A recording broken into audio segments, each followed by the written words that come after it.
Hello everyone, Shri IAS academy में आपका स्वागत है। जैसा कि आप जानते हैं कि श्री आईएएस एकेडमी ने आंसर राइटिंग सीरीज की शुरुआत की है, जिसके अंतर्गत ऑलरेडी हमारे 633 पार्ट आ चुके हैं।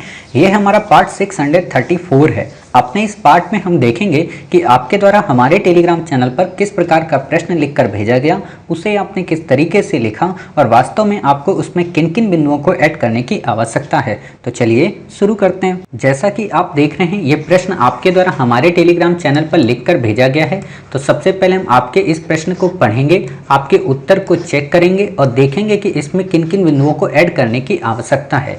आपका प्रश्न है कि क्या कारण है कि पश्चिमी घाट की तुलना में हिमालय में भूस्खलन की घटनाओं की बारंबारता अधिक देखी गई है, विवेचना करें।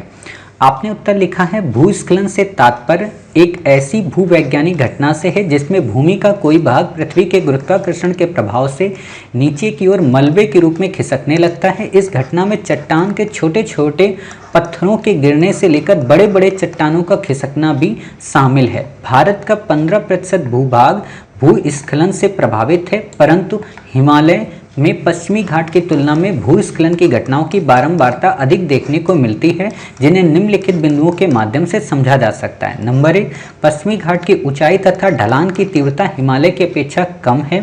पश्चिमी घाट की ऊंचाई तथा ढलान, ठीक है। हिमालय एक नवीन वलित पर्वत है, जबकि पश्चिमी घाट एक घर्षित ब्लॉक पर्वत है। हिमालयी क्षेत्र अधिक संवेदनशील है, जबकि पश्चिमी घाट अपेक्षाकृत स्थित है। स्थित नहीं है, स्थिर होगा, ठीक है।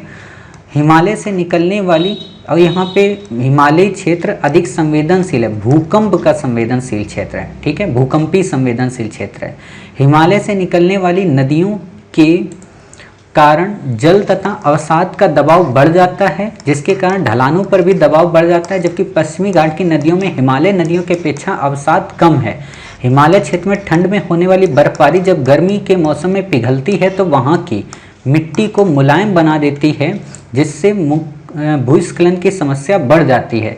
उपरोक्त के अतिरिक्त हिमालयी क्षेत्र में बढ़ती मानवीय तथा औद्योगिक गतिविधियां पश्चिमी घाट की तुलना में अधिक हैं, जिसके कारण समय समय पर भूस्खलन की समस्याओं की बारंबारता बढ़ जाती है। काफ़ी अच्छा आपने उत्तर लिखा है, खासतौर पर सधा हुआ उत्तर लिखा है। जैसे कहते हैं ना कि लैंग्वेज को बिल्कुल बैलेंसिंग अप्रोच के साथ में लिखना है, तो वैसे आपने लिखा है, ठीक है। यहाँ पे आपके बस 2 वर्ड मिस हैं। जैसे आपने हिमालयी क्षेत्र संवेदनशील है, तो यहाँ पे आप भूकंपी संवेदनशील क्षेत्र, क्योंकि हिमालय क्षेत्र में भूकंप के काफ़ी ज़्यादा झटके देखे जाते हैं और भूकंपी जोन के हिसाब से काफ़ी खतरनाक है, ठीक है। आप एक काम और करिए, जब आपने इस लाइन को यहाँ पे चेंज किया ना कि बारंबारता अधिक देखने को मिलती है जिन्हें निम्नलिखित बिंदुओं के माध्यम से, यहाँ पे ये लाइन नहीं आएगी। आप ऐसे लिख सकती हैं, यहाँ पे बारंबारता अधिक देखने को मिलती है जिसको लेकर कई कारण विद्यमान है, ठीक है। क्यों? क्योंकि इसमें यही तो कह रहा है कि बारंबारता क्यों मिलती है। तो क्यों का मतलब क्या है कि कारण कौन कौन से हैं। तो आपको यहाँ पे कारण वर्ड का उपयोग करना है, तो आपका ये पैरा काफ़ी अच्छा हो जाएगा, ठीक। अब आपने जब इतना लिख लिया तो एग्जामिनर ये क्या कह रहा है, ये एग्जामिनर कह रहा है केवल और केवल पश्चिमी घाट और हिमालय, यानी कि हिमालय की बुराई कर रहा है और पश्चिमी घाट की तारीफ कर रहा है। लेकिन अब आप जब निष्कर्ष लिखेंगे ना, तो आप यहाँ पे पश्चिमी घाट को भी बता देंगे कि हाल के दिनों में पश्चिमी घाट में भी मानवीय गतिविधियों के बढ़ने के कारण भूस्खलन की बारंबारता बढ़ रही है। अतः केवल ये कहना कि हिमालयी क्षेत्र में बारंबारता अधिक है जबकि पश्चिमी घाट बिल्कुल बारंबारता से अछूता है, ये अतिशयोक्ति है। अतः सरकार को न केवल गाडगिल समिति बल्कि कस्तूरी रंगन समिति के माध्यम से पश्चिमी घाट को भी संरक्षित करने की आवश्यकता है, ताकि वो भविष्य में हिमालय क्षेत्र की तरह एक भूस्खलन वाला क्षेत्र न बन पाए, है ना। देखो होता क्या है कि जब हमसे यूपीएससी आंसर पूछती है, जब आप नॉर्मल किसी बुकलेट में आंसर लिखते हैं या नॉर्मल किसी एग्जाम में, तो वहाँ पे उत्तर इसलिए लिखना होता है क्योंकि वो नॉलेज की डिमांड करते हैं, ठीक है। बट जब आप यूपीएससी में आंसर लिखते हैं तो वो आपसे क्या कहते हैं कि आप न केवल नॉलेज को शो करें बल्कि सजेशन को भी दें, यानी कि प्रॉब्लम का सलूशन भी बताएं। अगर हमने आपसे सोल्यूशन नहीं पूछा है तो भी आप बताएं। अच्छा, दिक्कत यही होती है कि बच्चों को ये नहीं पता होता कहाँ पे सोल्यूशन देना है, कहाँ पे नहीं देना है। तो ऐसे जब भी आपको प्रश्न मिले एनवायरनमेंट से रिलेटेड, तो वहां पे आपको फ्यूचर वाली चेतावनी देते हुए, भूस्खलन की चेतावनी देते हुए, एसडीजी गोल्स का उल्लेख करते हुए अपने उत्तर को बता देना है। तो इससे एग्जामिनर को लगेगा कि हाँ, इस लड़की को या इस लड़के को काफ़ी बेहतरीन तरीके से पता है कि एनवायरनमेंट का प्रोटेक्शन कैसे करना चाहिए और किस तरीके से क्लाइमेट चेंज से हमें डील करना चाहिए और किस तरीके से जो डिजास्टर आते हैं उनको टैकल करना चाहिए। यानी कि जब आप आईएएस होंगी हिमालयन रीजन की या जब आप आईएएस होंगी पश्चिमी घाट की, तो आप केवल बैठकर सुनेंगे ही नहीं बल्कि एक्टिव रोल प्ले करेंगी कि पश्चिमी घाट में जो अवैध कार्य हो रहे हैं या अवैध इंडस्ट्रियल एरा जो लगाए जा रहे हैं उनको हटाया जाए, है ना।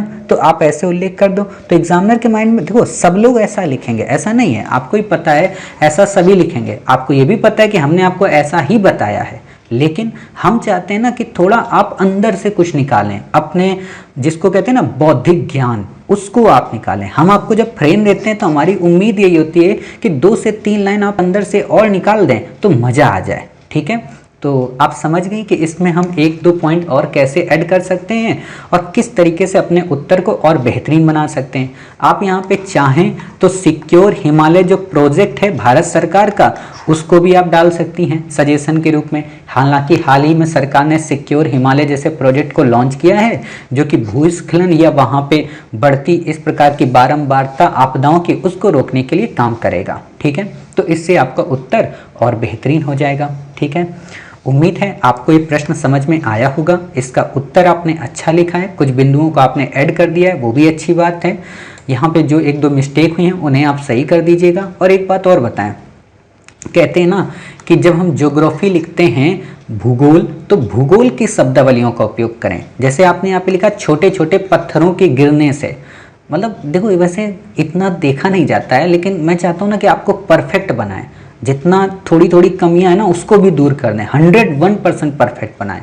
तो आप जैसे छोटे छोटे पत्थर लिखी हो, यहाँ पे आप लिख दो छोटे छोटे गोलास्म, ठीक है ना। ये ज्योग्राफी की लैंग्वेज है।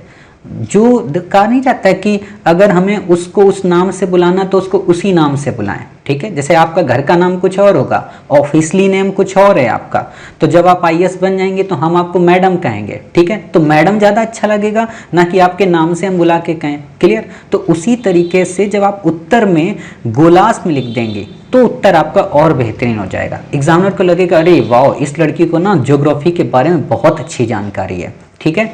तो यहाँ पे छोटे छोटे पत्थरों की जगह आप गोलास्म का उपयोग करें, ठीक।